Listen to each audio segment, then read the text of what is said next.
यो चाहिँ स्पेसली हर्क साम्पाङलाई राजीनामा दिइहाल्नुहोस्। जनताको रगत पसिनाको तलब खाएर बस्ने अधिकार तपाईँलाई छैन। अस्ति सम्माननीय प्रधानमन्त्रीले मिटिङमा बोलाउँदाखेरि तपाईँ किन नजाने?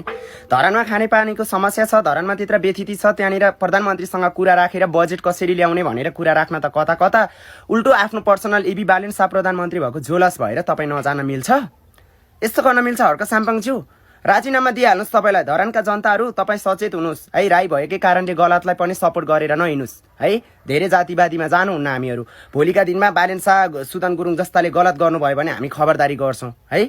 पहिलो कुरा त हामी नेपाली हो, तर तपाईँहरूको त्यो भइरहेछ। हर्क साम्पाङले अब दुनियाँ एमालेको सुवाङ नेमाङ गरेर त्यस्तो राम्रो समस्या राख्न हुने, काङ्ग्रेसका सांसद गएर राख्न हुने, आफ्नै सभापति आज जेलमा हुँदा, आज अनुसन्धानमा हुँदा नि उहाँले सम्मान गर्दै नेपालको डेमोक्रेसी पुजेर जान हुने तपाईँ को हो? हर्क साम्पाङ को हो र? खुरुक राजीनामा दिइहाल्नुहोस्। यसले राजीनामा दिनुपर्छ। हामी नेपाली जनताको रगत र पसिनाको तलब खाएर बस्ने अधिकार हर्क साम्पाङलाई छैन साथीहरू है। हेकाओस् अनि त्यहाँबाट अर्को पुनः निर्वाचन गरेर नयाँ सांसद ल्याइहाल्नुहोस्, आफ्नो धरान बनाउनुहोस् है। उसले बनाउँदैन, आफ्नो इबीले देश खत्तम पारिसक्यो यसले यार। मैले यो कुरा सबैलाई त्यो धरानमा हर्क साम्पाङ हटा पुऱ्याइदिइहाल्नुहोस्। धरानको जनता